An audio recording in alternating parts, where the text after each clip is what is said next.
Hello, everybody, and welcome to this awesome class that we got. We're going to focus a lot on deal finding in this class, and where are the hidden gems and the discounted houses. We're going to unveil the secrets, right, and how to unearth some of these hidden gems for you. So, without further ado, let's get started. And I want to also take this opportunity to congratulate you for joining us and learn, how you can control your financial future by finding the right deals in real estate investments. In business, we always talk about the different kind of arbitrage, right? Arbitrage means seeing the difference between something and then take advantage of that gap. For example, an example would be, say, I'm buying low, selling high, right? And when I can make money on that gap, that's an arbitrage in the price arbitrage. When it comes to information, there's also information arbitrage, right? By learning and understanding how we can find deals and make the deals happen. We now have a lot more information than those who have not obtained this information, and we can create a lot of value, right? We can make money, profit. We can create something awesome out of this. So that's what our focus is today, is by taking advantage of this information arbitrage and beat our competition and also win some deals. Okay. I think by now, we're all here because we know real estate investment is a very lucrative business. You probably personally know somebody who has invested in real estate in the past years and made a lot of big profits or built a substantial wealth. I personally have met somebody that has acquired close to 100 single-family house portfolio, and she bought it before the COVID era, and now that it's after the COVID, we have seen a huge equity increase in terms of real estate properties, and so because of that, a lot of wealth was built just by holding these cash flowing assets, and we also want to be that. We also want to do the same. So this is a class where we can learn how we can do this. So in just the last 30 days, right? Discounted houses comes from distressed houses, distressed sellers, basically. In the last 30 days, we found over 14,000 of these distressed houses. 49,000 of those are pre-foreclosures. So some of the discounted houses, will come from pre-foreclosures. Actually, quite a lot of the majority of them. This is a gold mine, and we have a class called pre-foreclosure gold mine that you can learn about how to work these leads, right? How you can make a deal and get these deals in the contract and all that using pre-foreclosure leads. So a couple of success stories I want to show you. 64,500 profit on one deal, $85,610 profit in another, and then this one, 88,800 profit. I want to give a caveat here. These are kind of selected success stories, right? Not every deal is gonna be so lucrative, but there is opportunity where you can do that. So the natural question is, how do we find these deals and how do we make money? And in this class, we're gonna be going over how you can do that, how you can find great investment deals through distressed houses. So from a course standpoint, right, if you're a new investor looking for information and knowledge, how you can get started, this is the place to go. If you're an experienced investor, right, you've been buying wholesale leads, you want to learn how you can find deals yourself and generate leads for yourself, this is also a really great place you can start. from an exit strategy standpoint, right? Wholesale, fix and flip, buy and hold. And, I always find that being able to turn off distractions and notification really helps me focus. We are in this age of information and attention deficit and information deluge. There's so many things that are fighting for our attention that we're not present most of the time. And I think for an important class like this, with the information that we're going to be sharing, it's very important to reduce all those, right? Remove all those distractions so we can get the most out of it. And you can use the chat to introduce yourself, right? Connect with other folks that are attending this class, and really get the most out of your time here. And attend our other classes too. We have a series of these type of classes geared towards how to get started in real estate investment, how to find deals, and a lot of the step-by-step process of what needs to be done, along with a weekly live stream that we do. And I will share more information about the live stream towards the end of this talk. So don't miss out on those, right? Join the discussion, right? Learn through case studies, and learn through kind of listening, and then start doing the deals yourself. We can walk you every step of the way. Disclaimer, everything we share here is for information and education purposes, and we don't offer investment, financial, or legal advice. And always do your due diligence when you make any investment decision. Some background story about myself. Over the years, I have kind of acquired some skill sets, through just, I guess, being in business. And I think what applies here would be data management, analysis, and maybe a little bit of marketing. My background is in more technical science and engineering. I was always interested in the passive income power of real estate. Through kind of the COVID time, I really experienced, what it's like to hold cash flowing real estate assets and just see the value of the asset go up.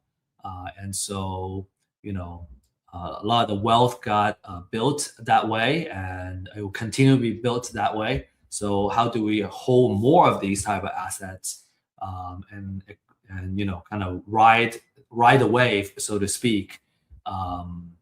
It can be very powerful.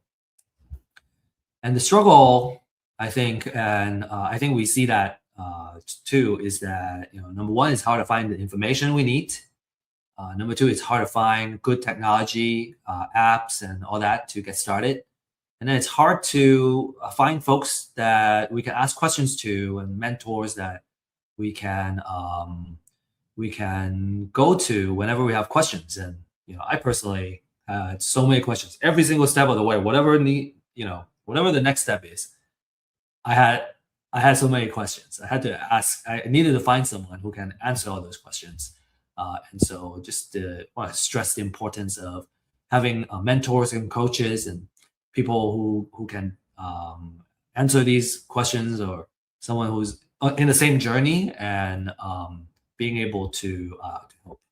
And that's what Real Estate IQ is all about. We establish Real Estate IQ to address these pain points, right? So we have weekly webinars and classes and live streams, talking about either a class that is fundamental for real estate investments, or if it's a live stream, we go over market updates, deals updates, right?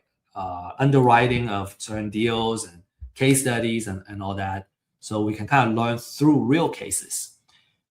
And then we have obviously the distress seller data and the community that you can leverage to make deals. So I hope you're excited, because we're getting started and really talk about the details of the deal finding. Okay, so we have two two things, right? Main topics today. One is how do we make money? And we'll talk about the different business models. And the second topic is where we can find these hidden discounted houses. And again, it's about finding the distress. Money is in the deal. So how do we find the deal? If we can find the deal, we can always make a profit. So business models. Okay. So people talk about exit strategy. We call it business models because that's how we can make money out of each. So there are three main business models that we'll go over today. There are some advanced ones too, which we are not going to go over. Maybe we'll go over that in our Dealmakers live stream or our office hours. And it will be kind of case-to-case basis. Okay, but let's talk about the basic ones, right? Like this is the fundamental stuff. So there are three business models. The main one, the first one is buy and hold. For buy and hold, you buy the property and you rent it out for monthly cash flow. This business requires the most capital. We have two big dollar signs because you need to put down some cash in order to hold the property. And as the property continues to cash flow, right, pays for everything, you get some operating profit, cash every month. And then also there's opportunity for equity growth and all that. Okay, it's buy and hold is a wealth generator, and we'll go over that in detail a little bit down the road. Okay, fix and flip. In fix and flip, you buy a property that's undervalued. Usually either it's it is an ugly house. I think that's a nice way to say it. Either it's ugly house, something that has a lot of maintenance that has been deferred. Or just something that we want to really upgrade and kind of create that appreciation. And then you sell the finished house to a home buyer, right? A retail home buyer, someone who needs to live in a house that's move-in ready. You provide that. And this requires less personal capital because you can leverage, right? If you get a house in a good deal, you can usually get financing, and there are 100% financing lenders out there that can help you fund the purchase and the repair for the property. So you don't need as much personal capital, but you still need to have some level of skin in the game. And then for wholesale, you buy a undervalued property, and then you don't do anything. You may clean it up, very minimum thing.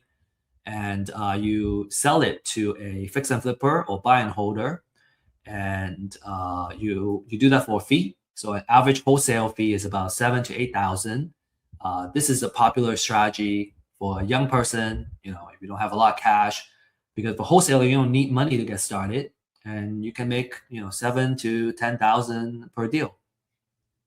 Okay.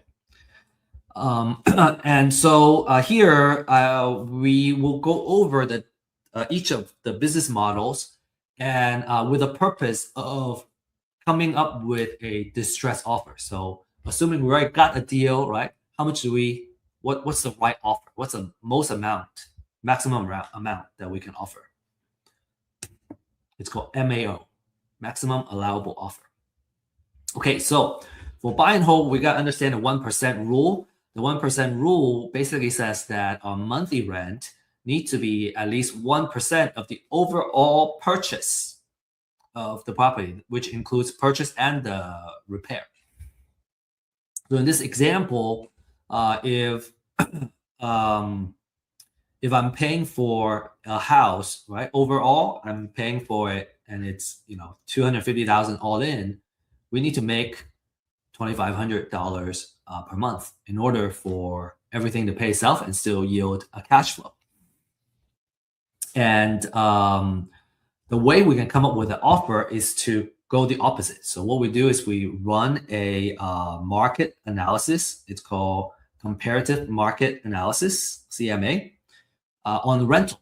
So if the market rent, right, based on what's being rented in the houses in the area, let's say it's around $2,500, then I do the reverse. Basically, I multiply by 100.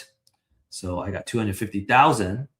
And if the repair is 20,000, subtract that, then the highest offer that I can offer to a seller is 230,000, because all in, I'm gonna put 230K here, I put 20K here, so all in I'm at 250. I better be renting it out for 2,500. Okay, so this is a very idealized example, right? There's different fees and all that in closing, and that we are kind of ignoring, because when we follow this general rule of thumb, in general, all is kind of taken care of. So that 1% is very useful. We kind of ignore all the little fees and the noise, and kind of come up with a number that works for us. And if I want to have a little buffer, maybe I take another 5K out of this offer, 10K to kind of account for whatever fees I need to close. That's also acceptable. Now, of course, a lot of times I want to be give a high enough offer so that I can win the deal. So if I really want to win the deal, then I want to put up the highest offer that I can. Okay, so some of you may be wondering, okay, so that 1%, a monthly rent, okay, 2,500, okay, makes sense, but where does it go, right? So these are some things. 2,500, a lot of that goes to the mortgage. You got to pay taxes, insurance, there's HOA and maintenance. And if you have a property manager, you'll probably also need to include the property management fees as well. And then when you subtract all that, having that 1%, make sure that you have a decent cash flow for every house.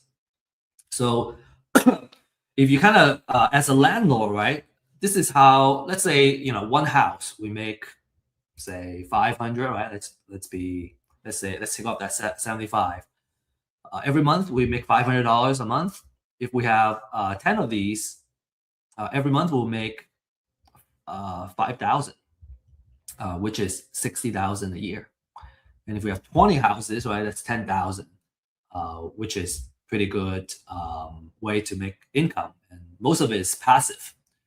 Of course, when you are running a buy and hold business, it's never 100% passive.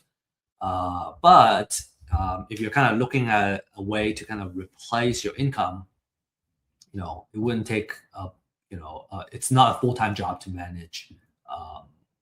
Again, of course, if you also have a property manager in place, it's not a full-time job to manage 20 houses. And for buy and hold, you are in the landlord business. This means that you're going to be working with a property manager, right, or directly with the tenant. And your attention is going to be on, number one, getting a place lease at all times, generating cash flow. And you always want to pay attention to your tenant quality and vacancy. So those are the things that can eat up your profit. If you have a low quality tenant, they're late on payments, they don't pay, they trash the place, right? That's going to affect your investment. And we always say that buy and hold, if provided it's a cash flowing asset, right? We got a tenant in and paying, it's a wealth generator through these four things. One is the cash flow that we just mentioned. And then the second one is appreciation. So you can hedge it against inflation. And then there are two types of appreciation too. One is called natural appreciation, which means just by holding it, the value has gone up. And say during an economic downturn, and a lot of kind of easy credit creating that appreciation, you're going to see the value of the property go up. And natural appreciation is more passive. It's not something that we need to do. We just hold it and kind of watch the value grow. So on average, the house itself naturally appreciates, and then also during economic downturn, it appreciates more significantly as well. The other type of appreciation is called forced appreciation. That means we go in there, we fix up the house, and now the house in a much better shape, and now it's also worth more. So we force the property to appreciate in value. And then you have tax savings, right? You got depreciation, you get mortgage interest that you can write off, and then you also have operating expenses that you can write off in terms of taxes. And then every single month, as you pay down the mortgage, the principal gets paid down, so you have equity build up as well. So those four things are working combined together, working on top of each other to help you build wealth slowly. Next, let's talk about fix and flip. For fix and flip, we pay attention to the 70% rule. Okay, so let's talk about how we can apply to it. The 70% rule means that we should only pay 70% of the after repair value of the property. So let's say a house, we run the after repair value. And how do we do that? We usually will also need to run a CMA, a comparative market analysis, to see what the houses around the area are selling for and come up with the kind of estimate. So in this case, let's say it's 500,000, then 70% of that is 350. So 350 minus, say in this case, the repair budget is 70,000. Subtracting that, that's $280,000. That's my maximum allowable offer. So that means, we buy it, we fix it up, and at most we are at 70 cents to $1. The other 30%, will go into holding costs, closing costs, and financing costs and all that. So we need that buffer. Okay, where's that 30%? I kind of vaguely mentioned it. So here it is, in text. So in this case, that 30% is 150K. And these are just some idealized example, right? There's closing costs. When I acquire it, there's closing. When I sell it, there's also closing, okay? And then during the time of the rehab, I also have to be paying for holding costs and maintenance and all that. And then if we get hard money or private money as financing, we also have to pay for financial costs. So all that said, we can still make a pretty handsome profit, which is fantastic in this case. Right? Fantastic return for one project, 90,000. For fix and flip business, you're basically in the construction business, right? That means a lot of the attention will be on rehabbing the property, make sure you're on schedule, on time, right? You probably, if you're going to manage subcontractors, right, you're going to be managing them and making sure they are producing quality work and they are available to do the work. So what's going to eat up your profit? It's going to be project delays and overrun because that's going to cost you to say not being able to finish the project and let's say you got extend the loan. Well, you're going to have to pay more for the loan extension and everything for this hard money loan.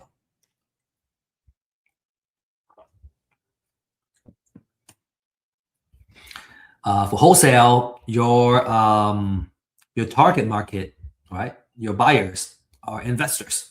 So what you want to do is, number one, you buy the distressed property and then you sell it to an investor. We were just saying that wholesale is a very popular business model for investors because when you're just starting out, you don't need a lot of capital to get started, right? You just need to put in a lot of effort in the marketing side. And what you need is to invest in your marketing, right? Get really good at closing, acquiring the deals, and you make your wholesale fees by selling to an investor, kind of taking care of the acquisition side for them. And in wholesale, you're in the marketing business, marketing, lead generation. You're going to be paying attention to marketing, acquiring properties at a price where you can make a wholesale fee, right? So a wholesaler competing with a fix and flip investor, for example, it's hard for them to compete for a particular deal because a fix and flipper can afford to offer a little bit more directly to the seller than a wholesaler can. However, a wholesaler tends to do much more, spend more money on the marketing too. You have more leads. And so even if you lose on a particular deal, you might be able to win some of the other deals. A lot of the investors usually they start out buying deals from wholesalers, and then over time, as they gain more experience and on how to I guess talk to distressed sellers and all that, they choose to do their own marketing and acquire the properties for themselves. And this can be a good strategy if you want to have control of your deal flow. When you're counting on someone else to bring in the deal, your pipeline is harder to control. If you want to kind of control your own pipeline and your deal flow, that's certainly something to consider. And then you can also pick and choose the best deals, and then you can wholesale to the rest of the other investors. In this case, right, if you're gonna do some of that, right, while you have your personal fix and flip business, is that you are starting a small wholesaling operation, and you're choosing to invest in your marketing operation in order to achieve that. All right, so as a wholesaler, how do I make offer, right? What's the offer I can make? So here's an example. So in the last example for buy and hold investor, if I want to make my $10,000 wholesale fee instead of $230K, I want to offer $220K. And then I can, when I offer it here, then I sell it to a buy and hold investor for $230K. Then I can make my wholesale fee of $10,000. And for selling to a fix and flip, well, I can put my wholesale fee here. In this case, I choose to want to make $20,000. Then my distress offer is $260. So you can put it under contract for $260. I can sell it to a fix and flipper and make $20,000. So to recap, for buy and hold, you need the most capital to get started because you need the money to hold it. Now, one thing that you could do is to do a BRRRR. So you buy a house that needs to get fixed up. You fix it up, and then you refinance, and that allows you to have less money in the deal, less equity. So that's also something that a lot of people do too after a couple of deals. In general, you're in the landlord business. Now, again, when you do BRRRR, then you are doing two. You're doing the construction and the landlord. Fix and flip, you're in the construction business. You're going to be focusing on the rehab project, make sure it goes well, and then you can sell the finished product at the aftermarket value. And then if you're in wholesale, then you're in the marketing business. You're going to be talking about marketing to distressed sellers, acquiring the property at a good price, managing your marketing pipeline, and lead generation, and making that wholesale fee. Okay, next, now this is our kind of like keynote topic, right? This is the secrets of finding the distressed houses. That's how you get the discounted houses. This is the most exciting segment. Now, if you're an experienced investor, you know that the money is made when you acquire a deal at a good price. And the secret of acquiring great deals, right, is through distressed sellers. And that's the power of live data. I want to introduce the topic of live data. And live data is basically a signal in life, right? Something that is happening to a person's life. And life is happening every day, right? We live through life. We have our life journey, and there are different phases in our life that changes our lives. So we're kind of looking for that life-changing data, okay? And kind of on a macro level, life happens every day. New babies are born every day. Some people die every day. Some people get married, right? And some people get divorced, and some people get in financial issue, right? They get laid off or whatnot, right? And they can't pay their mortgage. So if we can monitor these live data, then we would know sometimes we can predict, sometimes we just know because of that trigger that they're distressed because these are life-changing events. If if you have gone through, or if you reflect in your own life and the different type of life-changing events like moving to another city, um, getting married, right, having kids, and all that, you would likely agree that they're so powerful, right? When your life happens, we just have to deal with it. All we can do is kind of play catch up, enjoy life, but you have to kind of deal with it. And so anybody that comes with us to help us solve our problems and our pain points, we highly appreciate that. And so imagine that, as a marketer, right, we have access to the life signals. And when somebody, got married, a lot of times they need to upsize, right? If especially if they have kids, they have more people in the family, they got to upsize. When they get divorced, very likely they're going to end up selling the house. When a loved one dies, they're going to inherit the house. Maybe they want to keep the house, maybe they don't. And so by being able to stay on top of this kind of life data, we can utilize it as marketers to offer solutions to them. And I'm not just talking about, we're talking about as real estate investors, right, buying the house, but it's the kind of idea is bigger than that, right? Having this access to this kind of life data helps us kind of predict what are some of the things that they're going to do in the near future. For example, I think Target kind of keeps track of different people's kind of buying patterns and life data, and they can kind of predict when someone is going to get pregnant and when someone's going to have kids. Those are the stories that I hear. I don't know how accurate it is. So, but I believe that, right? Being a marketer myself and being, having the understanding of this type of data.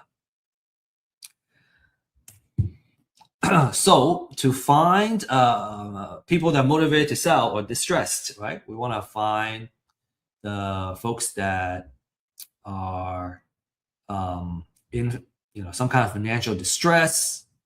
If you can get a hand on this kind of life data, then then we can help them out, and in a way, being able to buy the property at a distressed price, and still being able to help them, right?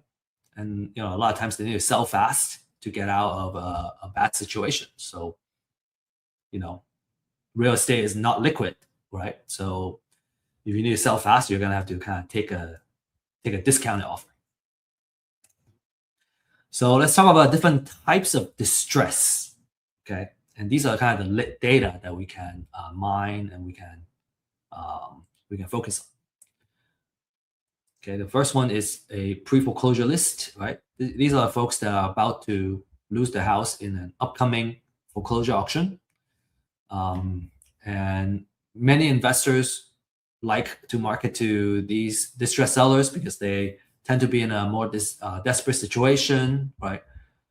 They have to sell fast. If they don't sell it by the foreclosure auction, they're gonna lose everything. And then there's potentially a deficiency judgment the lender can use to go after them. So for pre-foreclosures, you're reaching them before the houses hit the auction, and you can directly negotiate with the seller. From a pricing standpoint, they're pretty affordable, $200 to $300 a month, and you can get really, really awesome leads that are ready to close very quickly too. Okay, so one of the favorite lists out there. And as with all kinds of marketing efforts, sometimes when you try to outreach to someone, some people appreciate your outreach, some people don't. You can choose to we choose to work with the folks that appreciate our outreach and being there to solve their problem. But of course, not everyone is appreciative too. And what's a joy in life if we work with folks that stress us out, right? So I usually work with the folks that are pleasant to work with. Okay, so that's the pre-foreclosure. Okay, there's another type, which is called appointment of substitute trustee. And in short, it means a pre-foreclosure. It means that it happens usually before it goes to foreclosure. And what that really is about is that when a national lender, right, forecloses on a borrower, many times they wouldn't send somebody to a local county to process the foreclosure. So what they do is they would appoint or assign a substitute trustee that are in that local county to do the foreclosure proceedings. And so when we see that, that's a signal that, okay, a notice of sale or the foreclosure, it's gonna go onto the pre-foreclosure list. But now you're able to kind of reach them a little bit sooner. In some cases, not all cases, you have more time to reach out to these distressed sellers. So we call it pre-foreclosure. It's also a very popular list amongst savvy investors because it gives you more time to kind of nurture and work with the motivated sellers. We have a class called pre-foreclosure goldmine. And again, we go deep into how to work these leads. So if you're interested, make sure you join that class, okay? Next, we have probate. This is another popular life signal for real estate investors. And what that means is, someone has passed away. He or she owned a real estate property. Not all heirs that inherit the property want to keep the house. Maybe they want to sell it to settle, some of the expenses and all that, right? Maybe there's some debt from the passing person that that needs to get settled. The estate needs to sell, or maybe it's just you can keep them, but it's a headache to keep it to upkeep. Not everybody wants to be a landlord, and so upkeep and maintenance, right? Not everybody is interested in dealing with that. And experienced investors love probate because they're extremely lucrative, right? Typically, when a person dies, they have already paid off the property, or there's a big equity on those properties, and so you can offer a cash offer, and everybody can win. And because they're so lucrative, the leads are also very expensive. They're usually about $3 per lead. Okay, and then another major type is eviction, right? These are tire landlords. There are two types that you can take advantage of. One is a professional landlord. This is somebody who owns a portfolio of properties. They have been building it for years and holding it for years. They have kind of built a lot of wealth with it too, but now they're ready to just sell and retire. And this is a fantastic situation because you get all that, the entire portfolio, and your problem is going to be, okay, how do I sell this portfolio of deals, which is a good problem to have. Maybe we can help you with that too. We have a lot of investors in our community. And the second type, which is more common, and actually a Zillow report just stated that there has been a way uptick in accidental landlords. These are the folks that maybe they buy another house, right? Because of life change, they need a bigger house or smaller house, and now they have the old house, and now they are, they decided to lease out, but now they have eviction, right? The tenant stopped paying, and they have to evict them. That's a bad taste in the mouth. They don't want to do this anymore. They want to sell. So we can take the problem off their hands. They're motivated. Divorce, we deal with this a lot.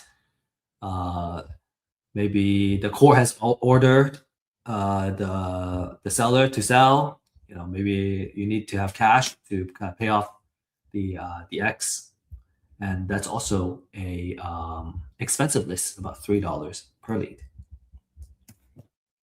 Okay, then we have taxes, right? In the beginning, the person owes, they're delinquent in paying for the property taxes, and then after a certain amount of time passed, then the county decides to put it into a tax foreclosure, and so you owe property taxes. So those are also very motivated sellers. Depending on, right, if it's tax foreclosure, they are very desperate. Delinquent taxes, sometimes the amount is not very high. So we usually filter out the ones that have a higher delinquent tax amount. Moving on, there are also code violations, right? A couple of ones that we look for are tall grass, exposed roof, or unsafe type of violation. The city has this information, and they have their own codes. A lot of the codes are very similar across different cities. The distress is that they can't keep it up, and so that's something we would love to market to as well. And then there are liens. They owe money either to the IRS, Uncle Sam, or they owe a mechanic's lien, right? They owe a contractor, or there's a hospital lien, which means they owe the hospital some medical bills.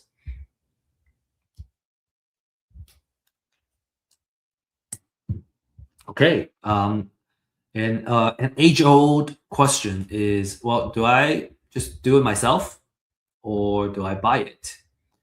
And if you know how to mine all this information, right? Get court papers and all that, you can do it yourself.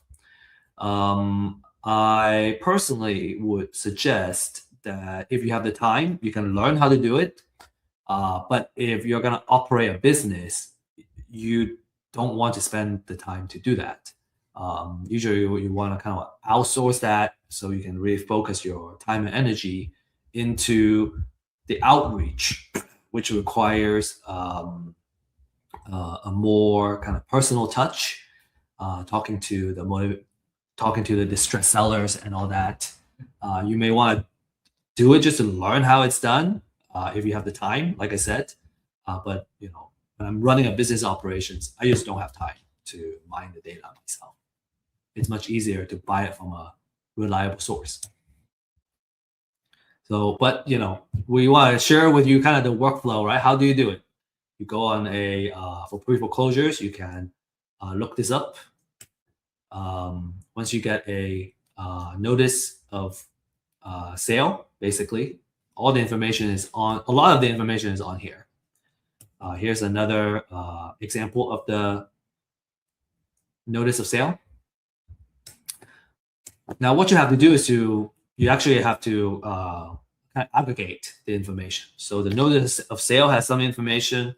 You also need to go to the CAT, the County Appraisal District website, to get how many bedroom, bathroom, and the assessed value.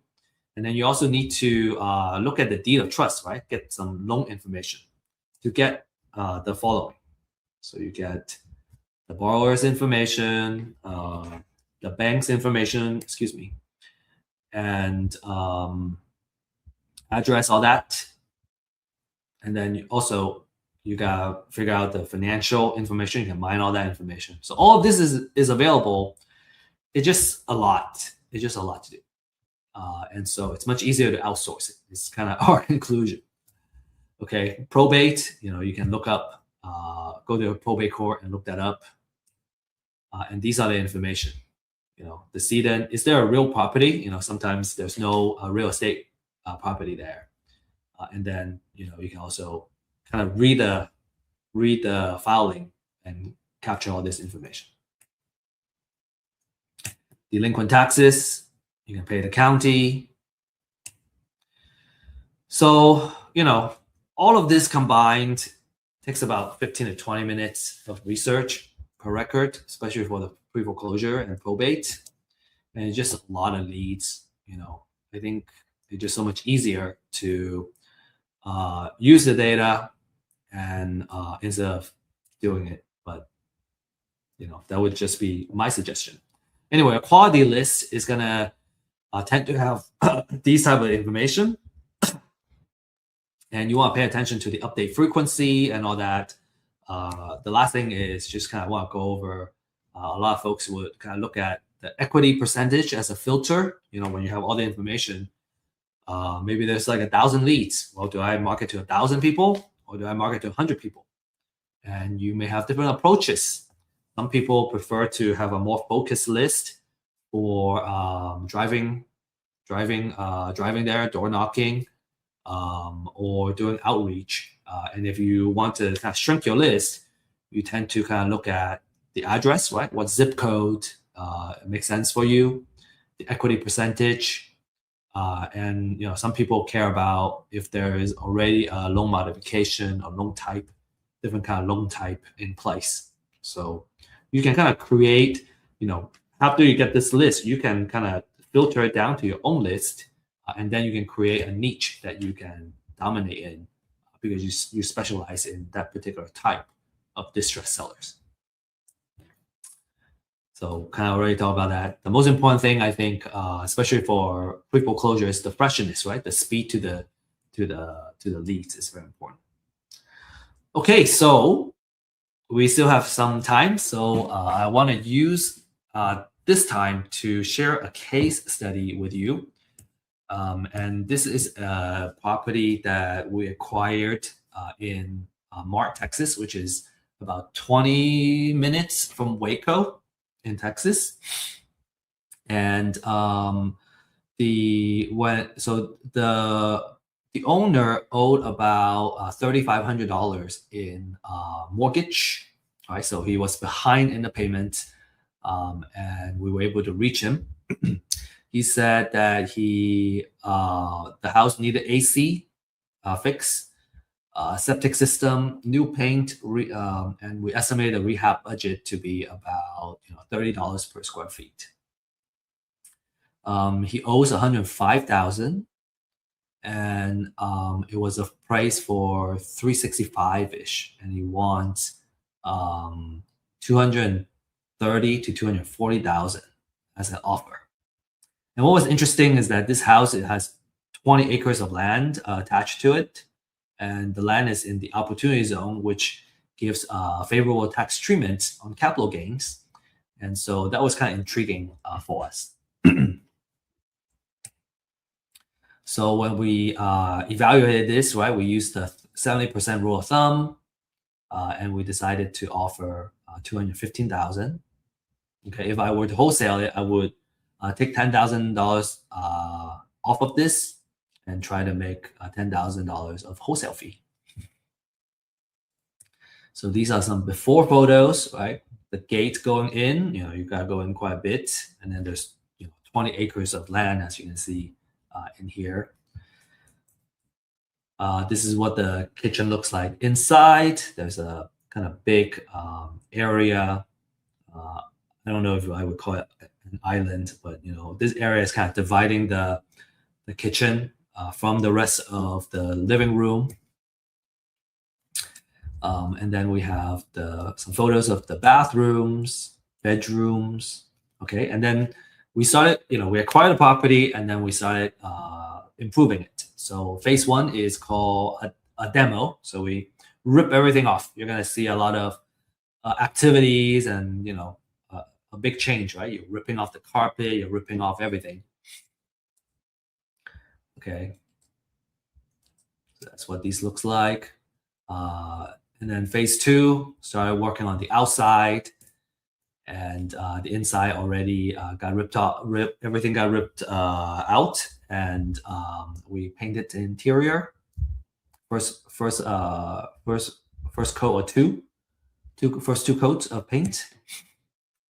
And then in here, you can kind of see like there was a addition that the original owner added here, but it was very low ceiling. It wasn't built to code.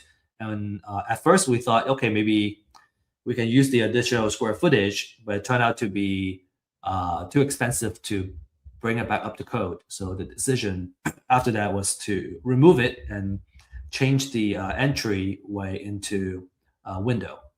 So that's what we're seeing here. And then, in the middle of the kind of bathroom. Okay, this is during. So here, the addition got removed out here, and we added a window. And you can see the gate has been painted. So now it's looking nice and pretty. Things are starting to come together in phase 2. We decided to rebuild the kitchen cabinet, and that increased our rehab cost. But we thought that that makes sense because of the quality of the rehab that we're going to be the price point we're going to be selling it at. Needs to have a nicer kitchen cabinet. Okay, this is the bathroom, kind of almost done. Bedrooms, and then here, this is phase 3. We're almost done here. So you can see we added an island with a sink here, but now the kitchen and kind of the living area is all right. It's much more open, and the entire space is just like it looks huge and very comfortable. You can see the kitchen cabinet. Okay, and here we got countertop installed now. Bathroom, so it's looking like a really, really nice house, especially with the exterior paint on the outside. The kitchen is also looking great. And then here you can see we added some shelves in the kitchen. So, this photo is almost done. A really nice butcher block countertop.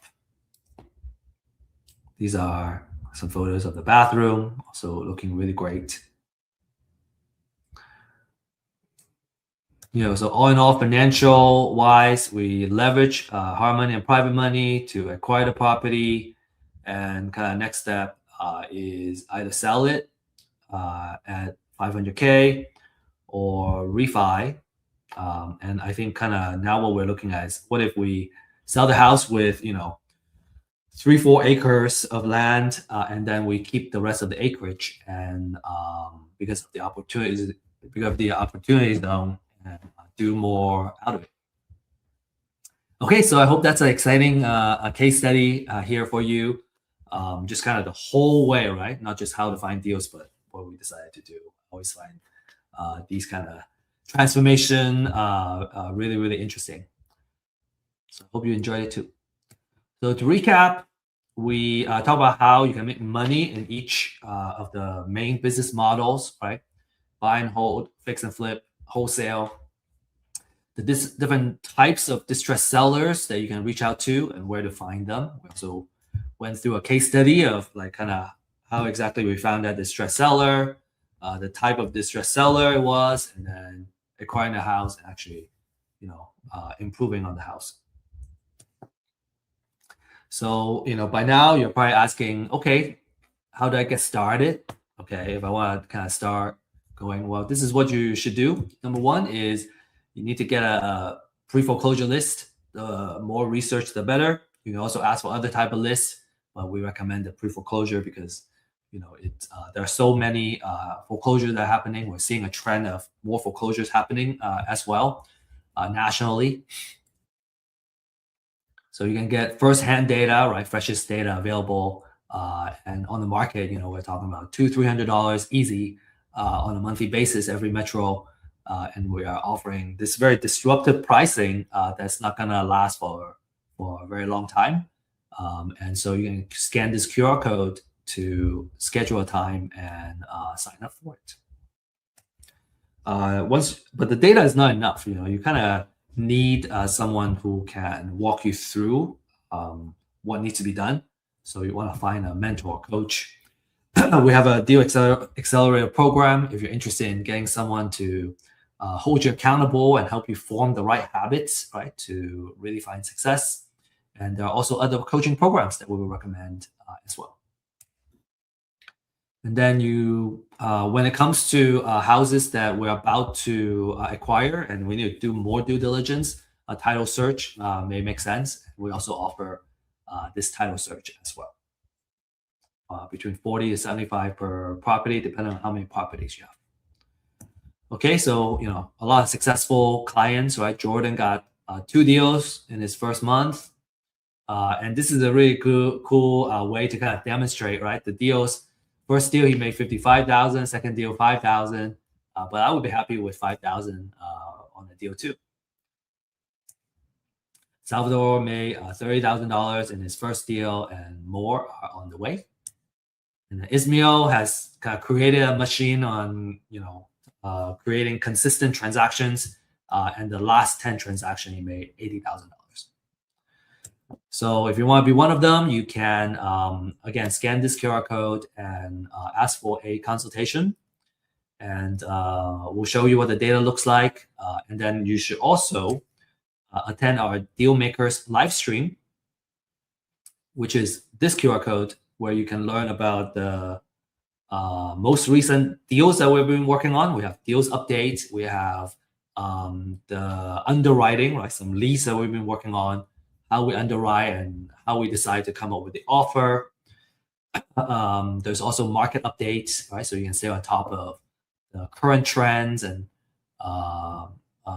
that may or may not affect the direction of your investments. And then we also share wealth building techniques, which is, I think, what we're here for. Is real estate investment is a vehicle for us to build wealth and creating that long-term security. So we like going over that. I talked about an office hours. So how do you access that? I don't have the QR code here, but what you can do is to scan in this QR code. It will take you to our website, and then you under event, you can you'll be able to find the link to not just this live stream, but also the office hours and our open house. So we got a slew of events that we have created and we're bringing to you on a weekly basis. So join the community and introduce yourself if you like, and come learn and come share also.